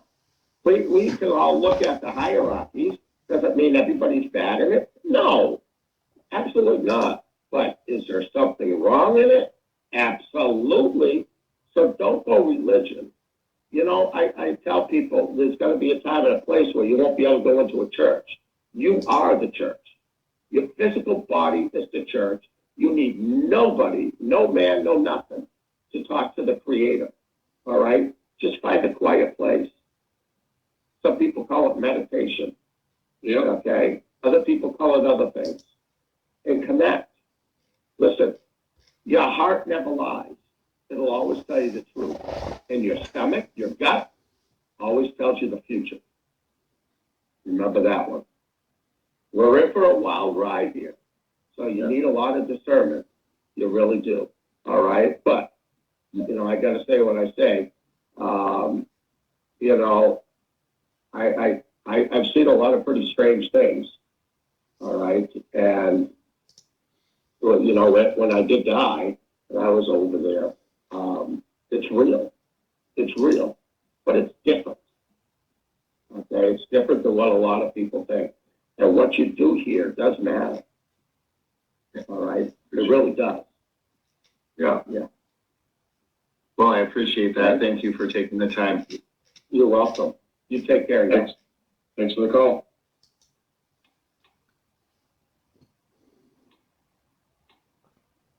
Well, trying to close it out. Hey, are we in compressed time again, Joe? There we go. That was odd. Here we go. All right, caller 631-617. Are you with us? Hello, hello. Hello? You're live. Or was it Memorex? You there? No, you've got to go on to your next one. Oh. All right, here we go. Next one.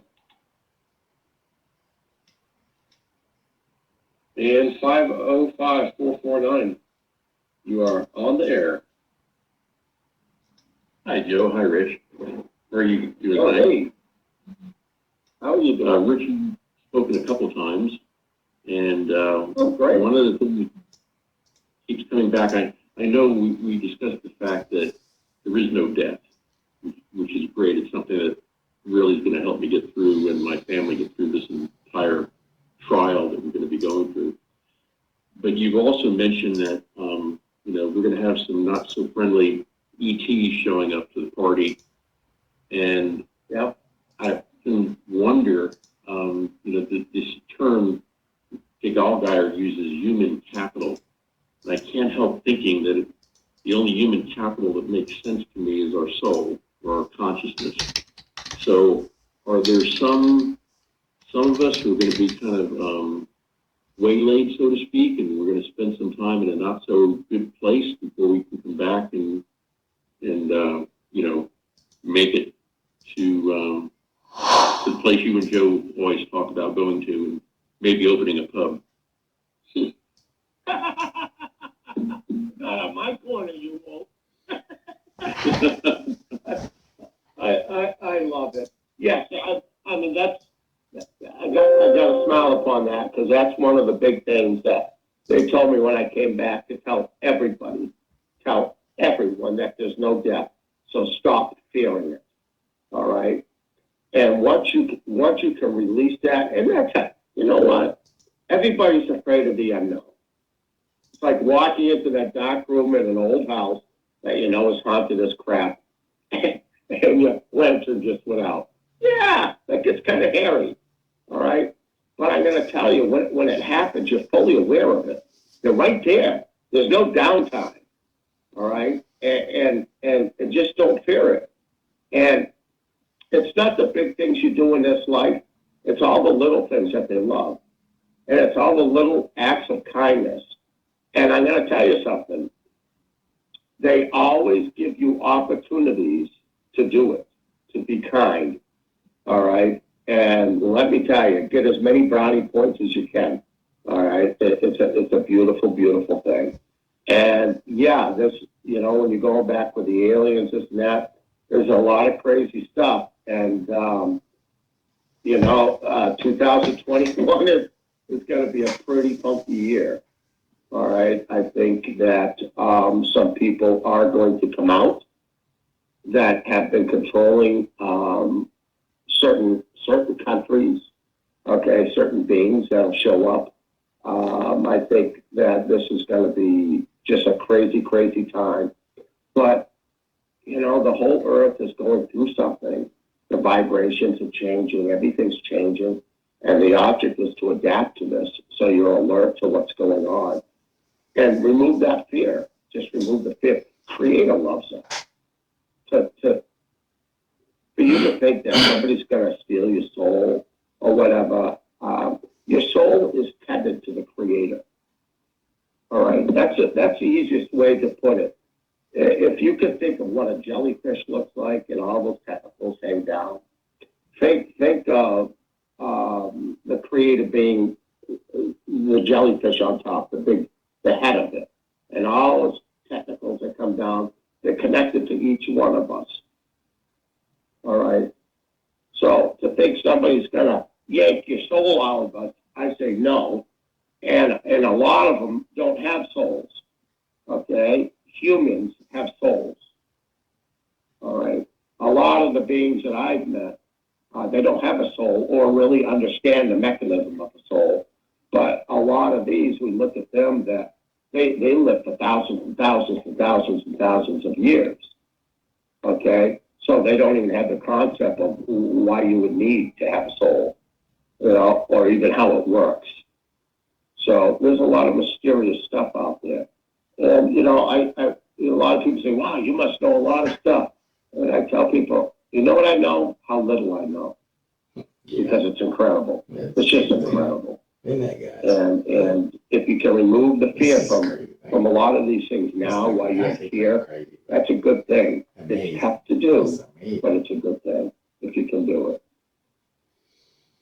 I'm not John at all.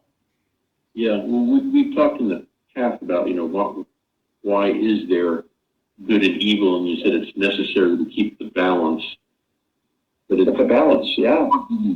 Yeah, it's hard given some of the stories that we hear about children in particular, how that can be justified. Well, I'm going to say this, that I don't really want to freak out a bunch of people, but there's a lot of beings that are living here now that are inhabiting bodies that look like bodies. And a lot of these are, I don't know if you want to call them demonic, I guess we can. Okay, entities that are not very, very good. And there's a lot of them that are mixed in, and there's a lot of other beings that are here that are not bad. All right. And I think this thing has been going on for thousands and thousands and thousands of years, that this type of thing. And they look at us as cattle. Okay? Don't worry, you kill them, you do terrible things to them, we take their energy, and guess what? They come back again. See, the object is not to come back to the world and to go up into the other levels. So, yeah, I mean, what you're seeing is inhuman act, without a doubt. Absolutely without a doubt. But I'm going to tell you something. There's a big shift that's happening. Okay, and that also has to do with our planet's vibration, all the other planets that are arriving, and all this change for our planet. Okay, we are going into a different type of world that's happening here. Either you'll be awake to it or you won't be. It's that simple. But we are all changing, not just America. I don't care where you go now, Australia, go to the EU, go anywhere. There's rioting, there's craziness going everywhere. And that's because certain bloodlines that I would say that are not all human, okay, are freaking out because they're losing the control of it. And it's being flip-flopped right now. So, interesting times. It's an incredible time to be alive, to be part of this. It really is. You know. So is the creator on all levels? You know, as we progress, we're still connected to the creator as we get Yes, Yeah. absolutely. to the higher. Yeah. Absolutely. Absolutely. Yeah. That's our creator, man. Absolutely. You know, very loving, very caring, but it's not a male, it's not a female. It's neither. Okay? It's all, the easiest way for me to say it's all encompassing. It's like it's everything. And it's pretty freaked out because when you stand in front of the creator, you lose it. I bawled my freaking eyes out. I could not stop crying.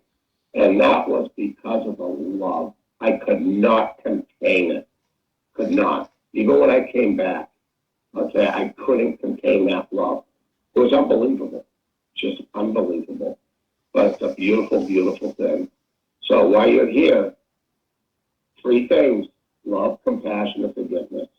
Every chance you have to do one of those, do it. Just do it. You know, it makes a difference. It really does. Now, you know, you have God's rules, is what we would say. But there's other things that have come in from other dimensions that are here that are doing things that they shouldn't do. All right? So the shit's going to hit the fan on them. So there's a lot of things that are going on, and it's real. It's really, really real. Crazy shit. So on that note, that's too big of a deep dive. That one would be going down. Thanks, Rich. Thanks, Joe. Oh, you're so right. welcome. Thanks for You the take call. care now. All right, we've got 650-861. You there? 650-861. That's me. This is Michael. Michael, how's it going? Good, man. We've talked. Hey, Michael. I've been watching you for about 4 years. How you doing, man? So, and yes, like everybody else does, Richard's a real good addition to your program, and with all the crypto calls and the spirituality as well. It's great seeing you blossom and open up. That's really cool. Yeah, tell me about it. Yeah.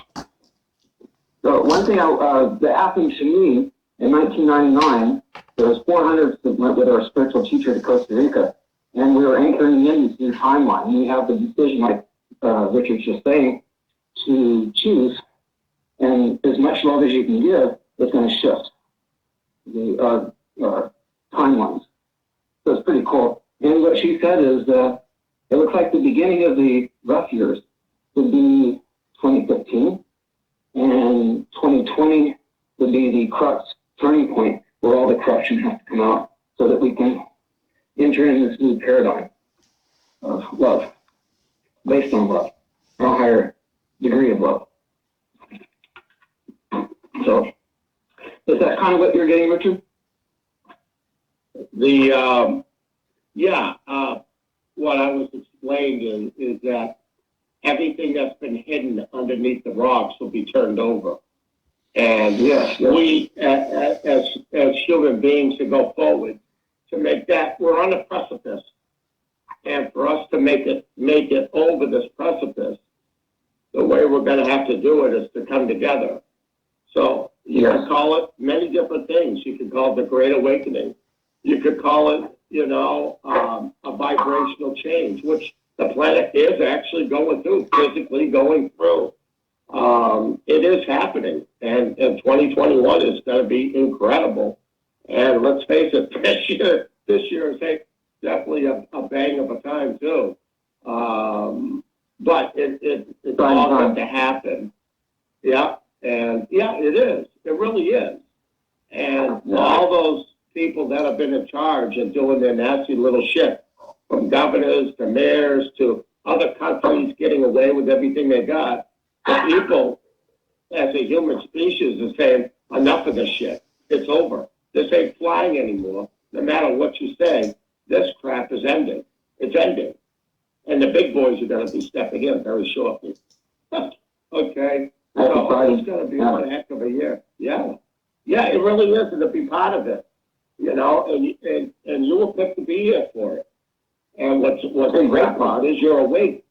You know, there's nothing better waiting for a great TV show to come on, and you're actually awake while your friend's sleeping. Oh, bummer, the show's over. Yeah. Yeah. Oh, too bad, you missed it.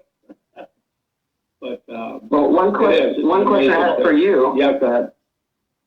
Is I've always been really psychic. Since I was a little kid, I could see all the elementals in the forest and stuff like that going to the forest.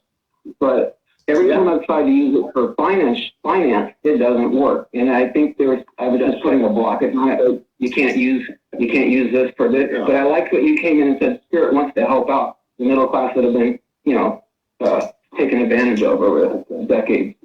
All right. Well, I got an answer for that. See, it's like when I give Joe certain calls that just blow his mind, where I could give it down to the hour or whatever. Mm-hmm. It's like, how is this even possible? It's because I'm not doing it for me. I'm doing it for everybody else. So I have no greed at all in this. None. Zero. It's not about me. But if I can help out many lives and not have what they call a dog in the hunt, okay, then they give this to me, and they love to give it to me. It's like, here you go, and then I call Joe up, hey, Joe, this is happening. Really? Easter time? Yeah, okay. Yeah. Right? But it's uncanny. And Joe will tell you, listen, Rich doesn't know shit about cryptos. He doesn't even know how to get into his account at Coinbase. Okay? Yeah, that's so cool. But they give me these things. I don't study anything, so I've got a clear mind. Okay? I'm not preloading like somebody who really wants this to happen, and da-da-da-da. Well, I'm sorry, they'll come out and tell me, hey, by the way, this is going to start happening. You're going to start seeing theta going up to 79, maybe 80, 82. And then you go, oh, all right, and right. I don't even have theta. Okay. But again, if you do it for yourself and you agree to yourself, they'll teach you a lesson. Okay. Right. And if you're doing it from place of greed, is that correct? Right. Yeah. So how do I clear that? So because my purpose on the planet is to help out and spread knowledge and and balanced living, and which part of that is finance. And so I'm really good at doing pendulum, but I'm also just really good at being clairvoyant. But what I blocked myself from doing that in the past, but maybe so the clarity is I'm doing this to move into the position where I can actually be free to teach and do the stuff I'm supposed to do, which is not greedy. And that's a really easy way for you to break that open.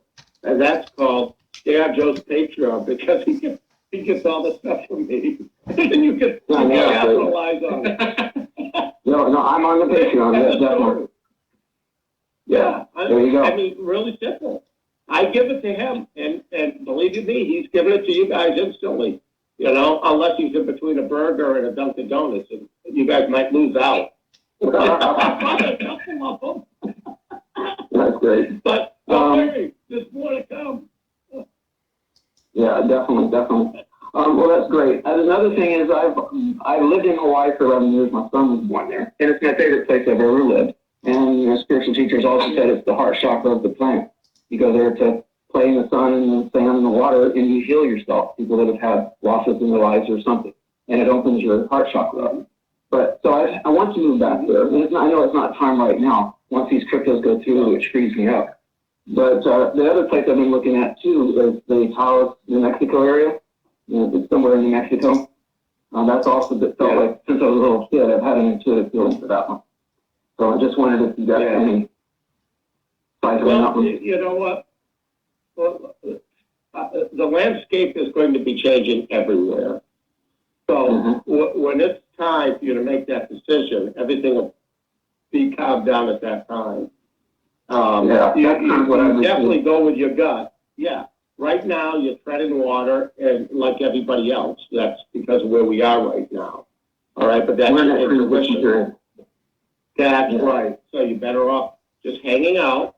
And like I said, Joe, I'm going to be like a little prairie dog. When the spring gets here, I'm going to pull my head out the window and look and go, all right, is it safe? Yeah, that's a good one. Good analogy. Yeah.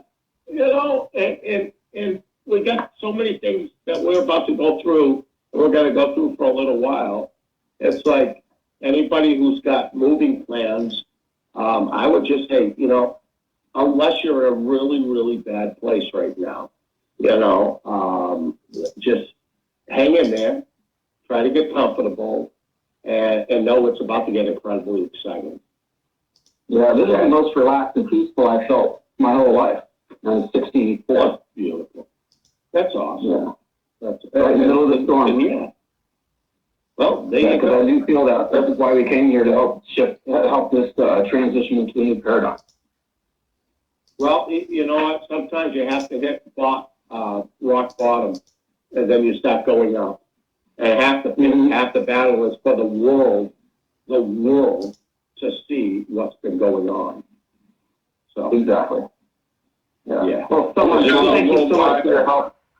Yeah, Go ahead, Joe. Take care now.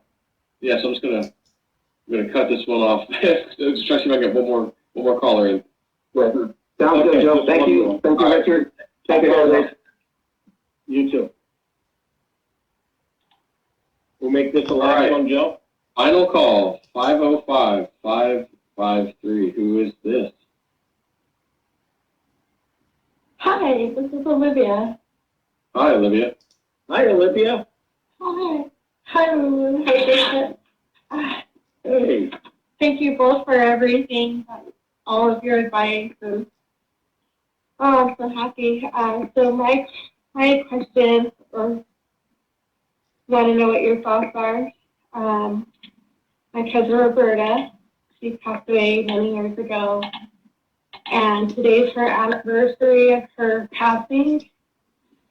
And I'm just wondering if she has anything that I need to know. And that would be my first concern or question. Yeah.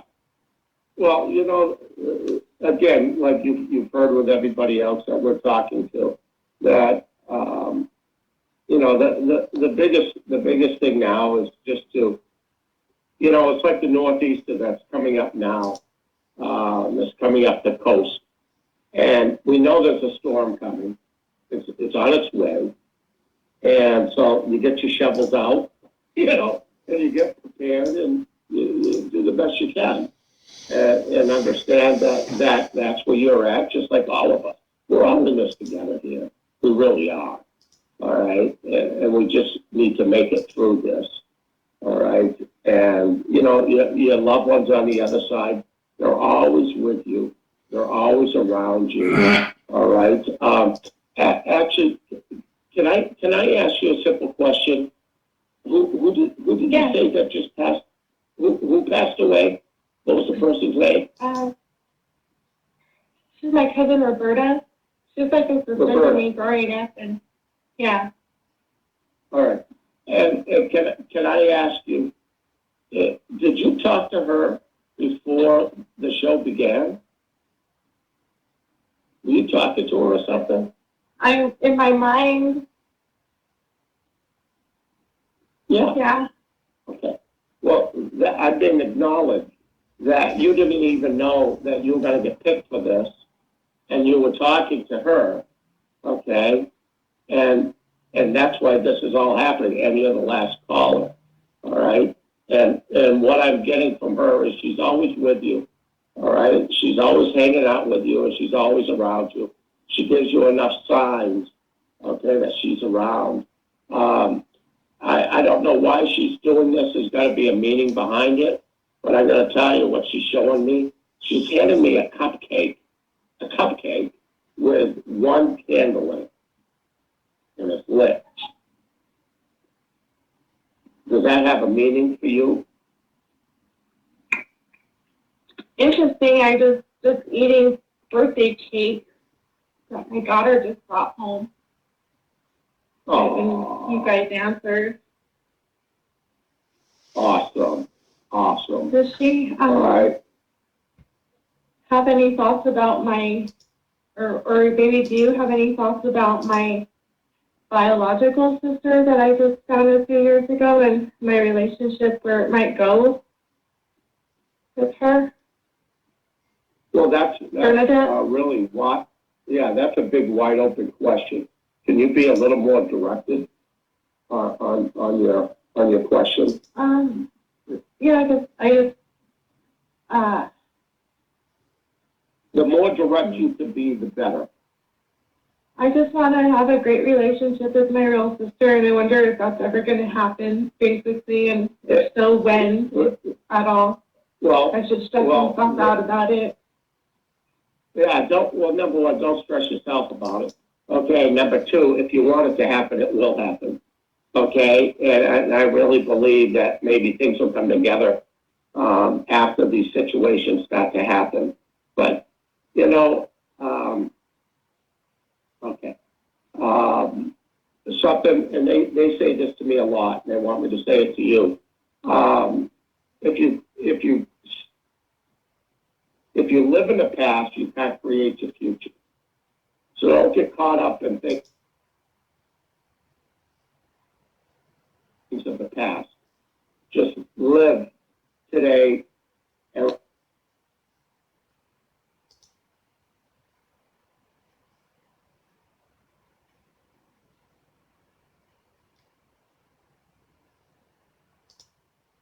Thank you very much. Love Talk Radio.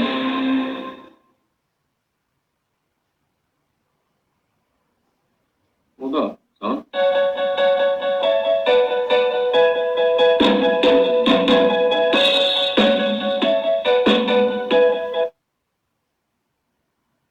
All right, so got somebody up in the house. Let's see what we got here.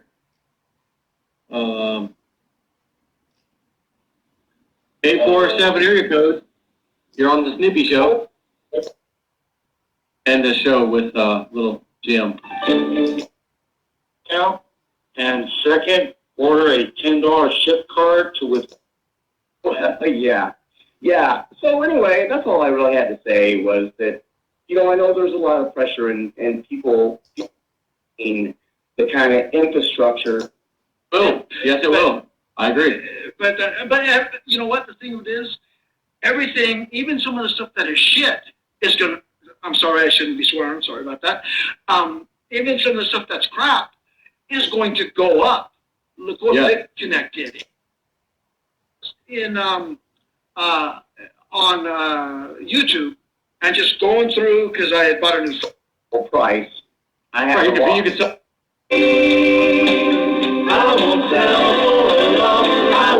Call it back.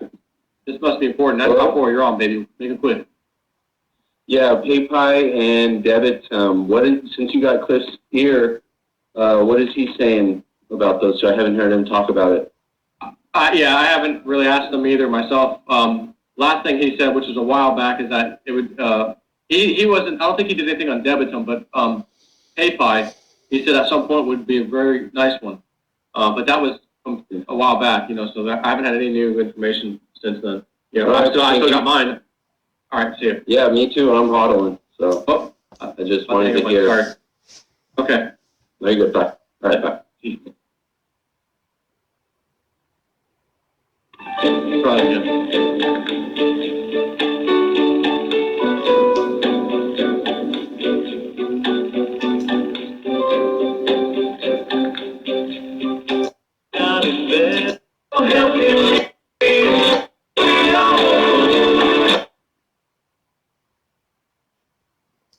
Thank you very much. Love Talk Radio. Litecoin or whatever else is in the wallet. And my kids think I'm crazy. I can't talk to anybody. I was just looking at my portfolio, and Exactly. And it was just like, you know, he was the guy that was like the coder. He was the guy that was just out here. Digi is a coin, dude. here. Hey, I just had a off-the-wall flex / drives, but Yeah. you don't know if everything. Like, I'd rather buy it from somebody else used, or even if it's a dealer, because you just don't know what you're getting. And sometimes you get an app. Thank you very much. Love Talk Radio. Scripts out there, you got to pay for them, pretty big money, but Have possession. Don't Yep. give anybody else control of your money. that's right. And You don't own it. we're